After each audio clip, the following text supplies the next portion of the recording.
Here they broke out questions of Jewish religious attendance, going to synagogue. And what's really striking about, there's a lot of things interesting about this.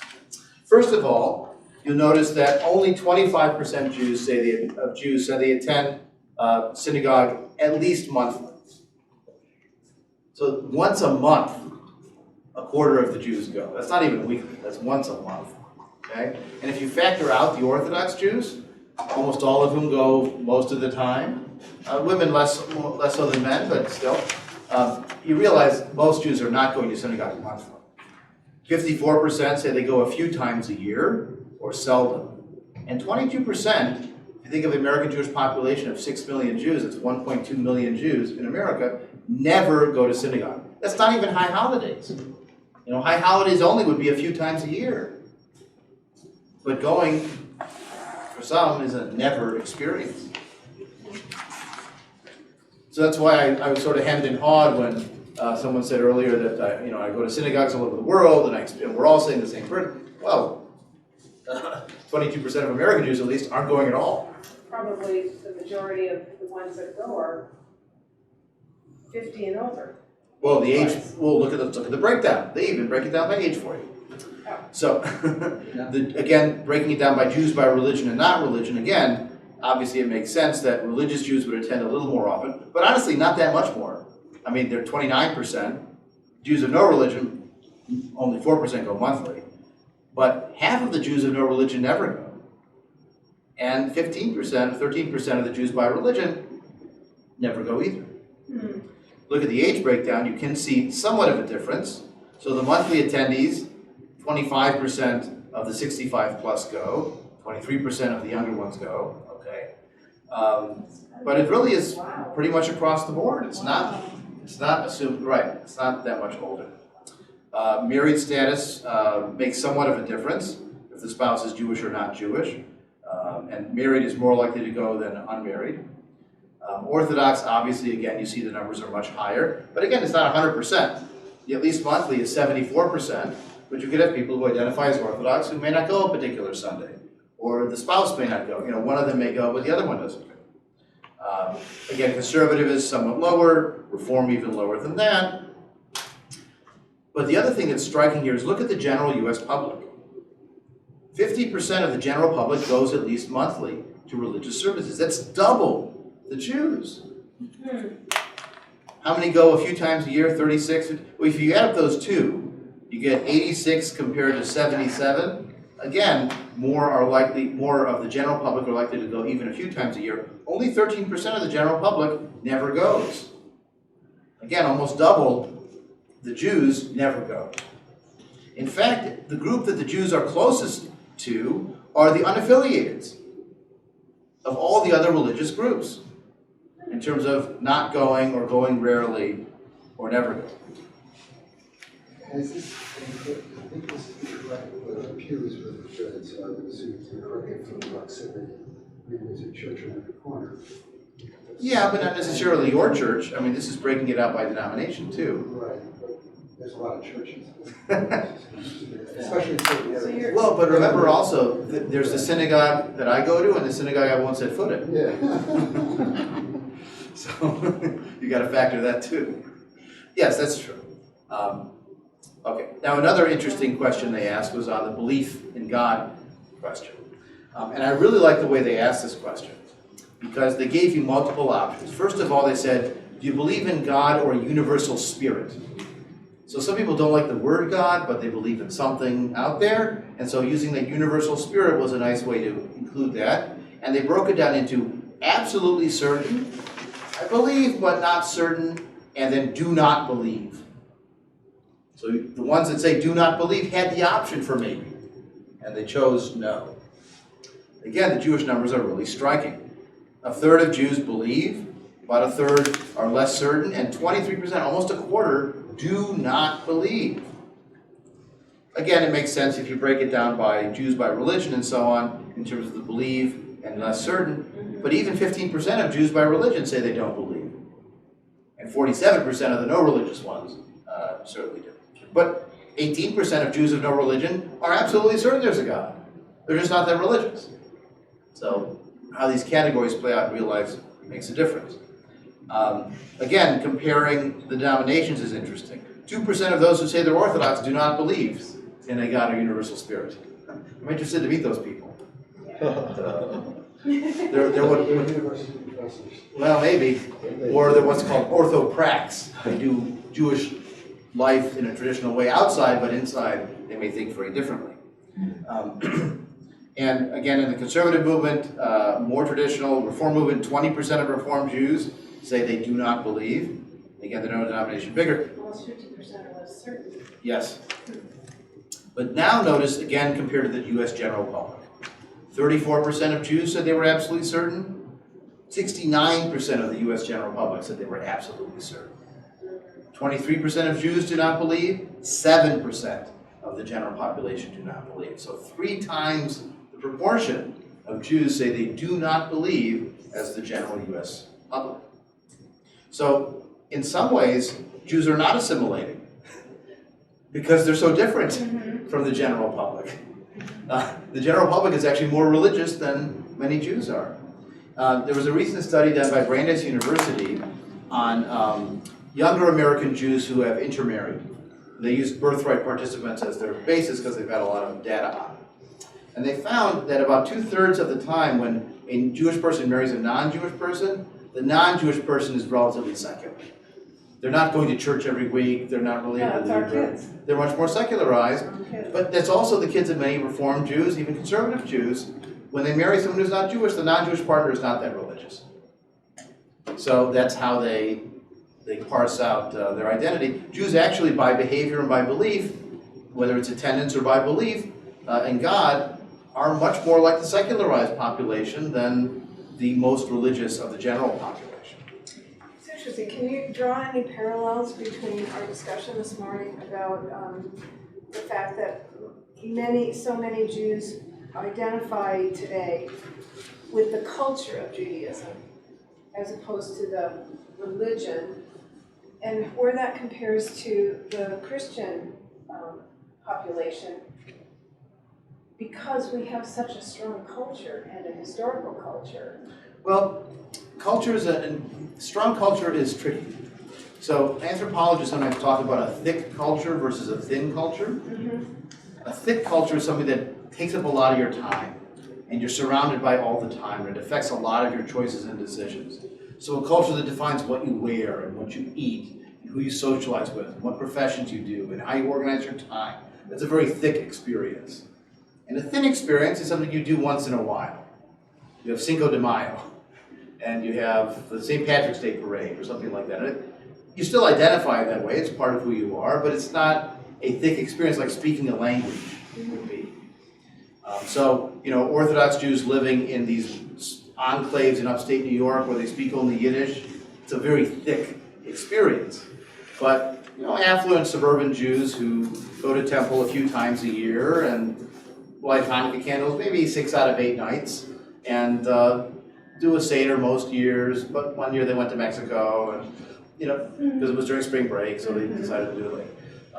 That's the reality, and that's a thinner culture than something that's happening all the time. Our parents or grandparents might have had that thicker cultural experience, and things have thinned out of it as the generations have gone on. It can still perpetuate itself, but it's a different kind of cultural experience. And the other piece is, what do Jews choose to do? As we saw, and I'll look at the next page as well, we'll see a lot about what they choose to do, and the ones they choose to do tend to be the more cultural options. So this next page is Jewish practices and traditions. And if you're curious, I do have in a different presentation comparing American Jews and Israeli Jews on these practices. That was another study Pew did in 2016 as a follow-up to this one on American Jews. So here again, we have some of the classics: doing a Seder, fasting on Yom Kippur, lighting Shabbat candles, keeping kosher in the home, and avoiding money on Shabbat. Okay? So from less religious, more cultural to more religious. So the Seder last year, of all Jews, 70% went to a Seder. Again, a higher percentage for the Jews by religion, but 42% of the Jews not that religious still went to a Seder. Again, older ones a little bit more than younger ones, but substantial majorities did that. Notice if you're married and your spouse is Jewish, you've got a 91% chance of going to a Seder. So very high. If you both have it, you're going to be at one of your parents' houses. You know, there's going to be one side of the family we get together with. Not really, 64%. Fasting on Yom Kippur, on the other hand, still you have 53% who fasted on Yom Kippur. Now remember, there's a lot of Jews who don't go to synagogue, even on Yom Kippur, and fast on their own. Right. And make it their own sort of personal practice. Right. So that number of fasting doesn't necessarily reflect attended service. But it does show that, again, a majority are doing this. And as I alluded to earlier, these are once in a while things. Yom Kippur is 26 hours. If you fast the whole time, and many of them may drink water, which traditionally you wouldn't do. So they're fasting in their own definition of fasting. Always or usually like Shabbat candles, a much smaller number, it's 23%. Keeping kosher in the home, again, much smaller. And avoiding handing money on Shabbat is even smaller than those other pieces. You would think all three of those would be the same, because that's the traditional observant community. But evidently, there are some Jews who keep kosher in the home, but still handle money on Shabbat. There's that gap between those two numbers.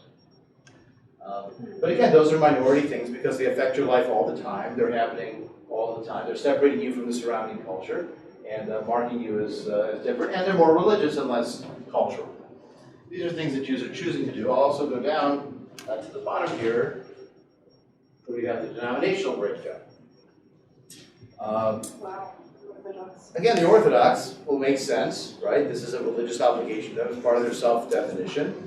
Attending a Seder is very high, fasting on Yom Kippur, Shabbat candles, keeping kosher in the home, all very high.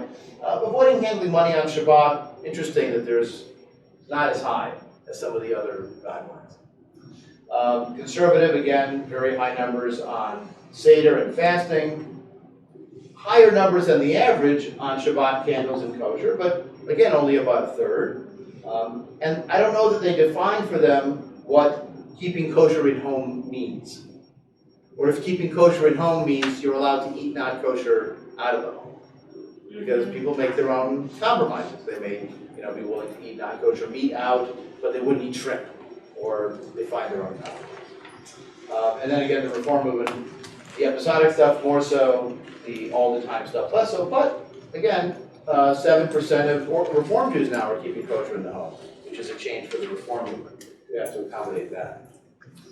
So, when we think about these Jewish ritual practices and items, part of what we have to explore is the diversity of Jewish life today. So I'm going to show you a PowerPoint presentation, which is in this folder, that is about the diversity of the ways to celebrate Hanukkah. Celebrate what? Hanukkah. Oh, Hanukkah. So slideshow. Adam Sandler. What? Not Adam Sandler. It has nothing to do with Adam Sandler at all. He does not make an appearance. He has contributed all he can to this class at the beginning. Oh, I missed that. Oh, darn it. I'll fill you in. Okay. So the question at the beginning is, are we one? And the menorah is a wonderful symbol for this because you've got the many branches, but you've got the one base, and it can represent Jewish diversity as well as Jewish unity. But notice that menorah was a classical design. This menorah is a totally different design. Look at that creative marking, but you still have the 8 lights in a row, and the shama is set up a little bit off, separate from the main, which is part of the halakhic definition of what a menorah needs to be. But now it's diversity coming together to form that. All right, it's a very different style. Asking questions of when do we light? Should we light it at sundown in Israel? Or do we light it at sundown where we are? How would you light it on a space shuttle if you wouldn't burn up the space shuttle by lighting a menorah? And then even the reasons of why we celebrate are very different. In the book of Maccabees, it describes them lighting the menorah at the temple as a dedication of the holiday. And actually it points out the very day the Greeks had profaned it, they dedicated it anew. So the date of Hanukkah was actually set by the Greeks. That was the date of their pagan festival. And then we adopted the date now for the Hanukkah festival. And they made the dedication of the altar for 8 days. The first year, by design, not as a result of the miracle. So it's actually a dedication In fact, Hanukkah means dedication. You can see this is a depiction of the temple menorah they would have lit. This is from the Arch of Titus in Rome when they conquered it many years later. And if you look in the Book of Kings, you'll see Solomon's dedication of the first temple was 8 days. On the 8th day, he sent them away.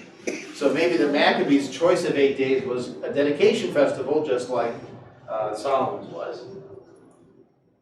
Second Maccabees, another book of history written by the Maccabees, gives a different reason. They had this, the 25th day, they cleaned it out, and they kept 8 days with joy, like Sukkot. Remember, Sukkot is 7 days, and what do you call the day after the end of Sukkot? Shemini Atzeret.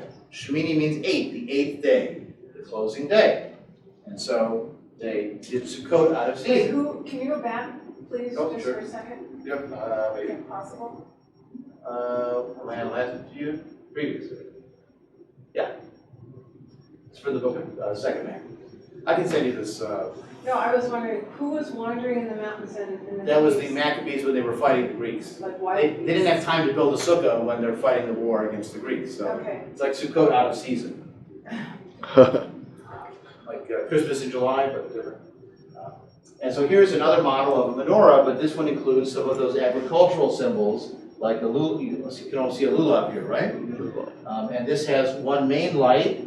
This would be like the shamus, and here would be you put wicks in to light the 8 lights. This is an oil-based lamp that would lay flat on a table.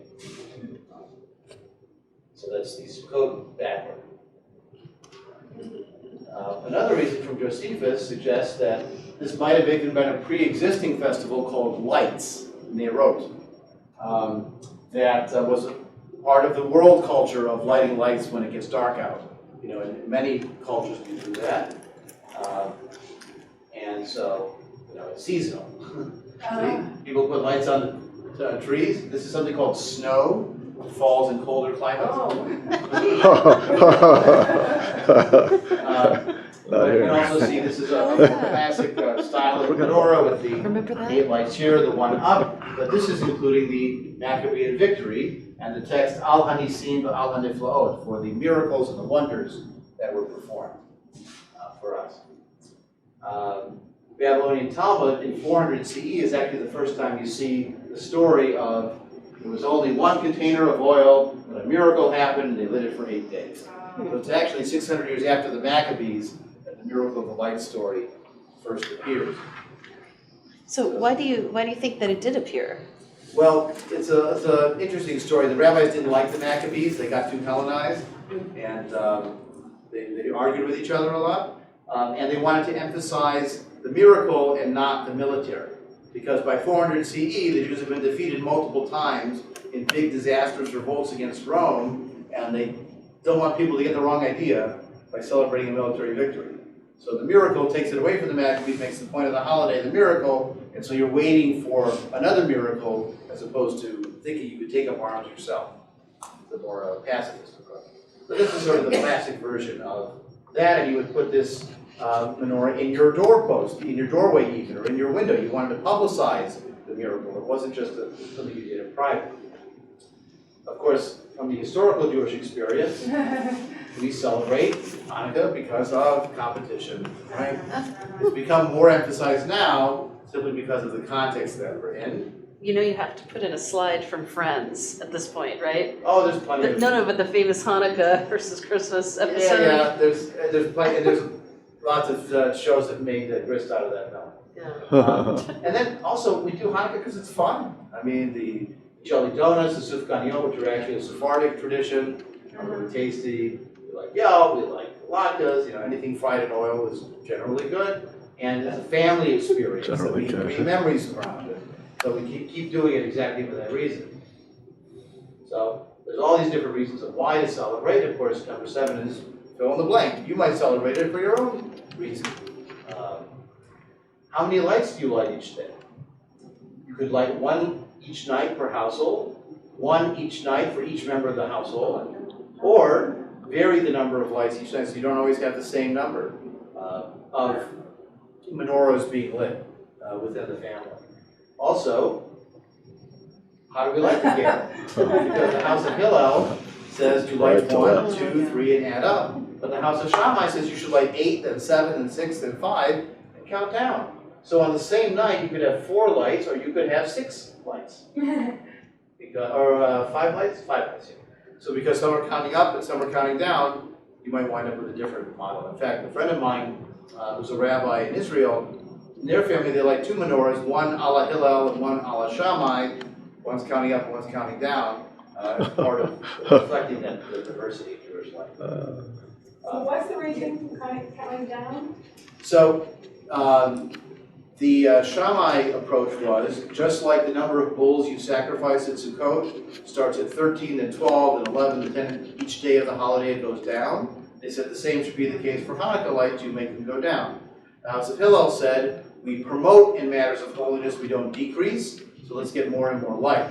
Now again, if you think of it anthropologically as a light festival, the festival of lights we even say today, and you want to make the sun burn brighter, you're going to go 1, then 2, then 3, and add light to make it brighter. So there's a psychological side to that too, but Shammai thought it was the opposite way. You keep saying menorah, and I keep hearing Hanukkah. So there's. Well, okay, so a Hanukkah is a menorah, but not all menorahs are Hanukkahs. Right? Menorah literally means candelabra.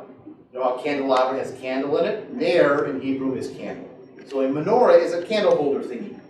And it could have 6, it could have 8, it could have who knows how many. So a Hanukkah counts as a menorah, but it's not the other way around. Not all menorahs are Hanukkahs. Yes. Here are different varieties of menorahs that were created in different parts of the world. In fact, if you go to the Israel Museum in Jerusalem, there's a wonderful exhibit of menorahs from all over the world, and they're very, very different in style, in architecture of the menorah, in what you choose to light. It's really fantastic. So she gives some examples here. The person who created this program. You see the Chartres Cathedral with that rose stained glass window. You can see the similar motif reflected in a menorah that was made in the south of France. And you can even see the archways here, sort of like the archways here. It really is reflecting the architecture, even of a cathedral. They never went in it. They might have spit when they walked by it. When they saw it. That was actually Jewish tradition, by the way. They walked by it. But they copied it nevertheless. Here's another example that seems to reflect the architecture of these wooden synagogues that were very popular in Poland. Unfortunately, most have burned down. Yeah, the wooden in temples. the year 1939. It's a bad But year. this would have been a menorah created in that context with similar kind of architectural design and feature to it. This is one that comes from Algeria. You know, it's very different style from Algeria than those European ones. But again, you'll notice the archways here are echoing the archways you would see in another North African style of architecture. The very fine scroll work and decoration here, typical of Middle Eastern art. So you're going to ask a question. Here's another one. This is from the facade of the Cadoro Palace on the Grand Canal in Venice. And again, you see similar architectural motifs developed in other places. You could be creative too. There's a banana. And a cork. This is called the Menorahsaurus Rex. Menorahsaurus Rex. Ark and all kinds of designs like that. Here's some other examples. There's a Lego version. There's Lego. a chess version. Flowers and birds, and this very creative modern minimalist style. You could even do something. This is called the Hanukkah. You just light the candles on a wax base. This becomes the basis for your menorah. You don't necessarily even need a menorah. You could just use the candles to do that. You could light oil, of course. Many of us don't, but that's still possible to do. You could light matches as your lights. Why not? They're lights. This was an app that the Jewish Museum in New York developed called Light My Fire, where you could scroll through the images of all the different menorahs they had in the museum, and pick the one you wanted, and then you sort of flick your finger over the screen to light the shamus, and then you pick up the light from the shamus and carry it over to the other ones. And they had the blessings programmed in there, and you could hear them sing it, and it was really very cool. You could pick a different background, you can see up there. Unfortunately, I looked for the app. I think they took it offline. They don't have it available anymore. But it was a very creative way, so you could light your phone as your source of light. Now, this was for a project where people had to go out and design their own menorah. So, this reflects how there's no one way to do it anymore. We might think of the menorah as the fixed design of the 8 lights with the 1 shamus, and that's the only way to do it. But in fact, there are many ways that one could approach using a menorah. Did I move my nose over here? Yes. I mean, the picture that you had of the app makes me wonder if doing Jewish is becoming more and more diluted. Diluted. Diluted or diluted? Delusion. Diluted. Well, let me ask you, is it better they light the menorah on the phone or that they not light it at all? Well, obviously, On the I phone. don't know, actually. So there's a fantastic documentary. It's about 15 minutes long. It's called Gefilte Fish. Someone actually posted the whole thing on YouTube. You can find it if you search for Gefilte Fish documentary. They even posted the FBI warning, do not copy this video cassette. But they posted that on YouTube. So, but if you look at this documentary on Gefilte Fish, it was actually made by a college student. And it's about 3 generations of Jewish women and how they handle gefilte fish. So the oldest generation is the grandmother, and she remembers her father buying live fish, having the fish swimming in the bathtub and then killing them, and she still has the old grinder that was attached to a table. She would use to grind it up, and a wooden mixing bowl to chop it up. And then the next generation of the mother, not the grandmother, but the mother, she still gets real fish, but she goes to the fish market and has them take out the eyes because they're kind of gross. And then she takes the fish home and she puts it in the food processor and chops it up and then mixes it, does all the preparation and boils it in the water and then makes it ready. And the third generation, the granddaughter, just opens a jar and pulls it out, and that's how she makes her gefilte fish. But there's a really interesting conversation in the last part of the documentary where the grandmother says, I want to hand off my mixing bowl and the grinder to my granddaughter, but what's she going to use it for? Does she even, she might know the story, but is it really going to be anything that she would do? And it's a really interesting opening for this conversation of what's essential to pass down. Is it the eating of the fish and the taste of it, or is it the making of the fish and how it was put together? Is it remembering that it is Hanukkah season, or is it lighting candles, or is it lighting candles that were made by a particular company? Can a new matzah company replace Manischewitz? Or does it have to be exactly the way I remember it exactly? That's the challenge of heritage. I want to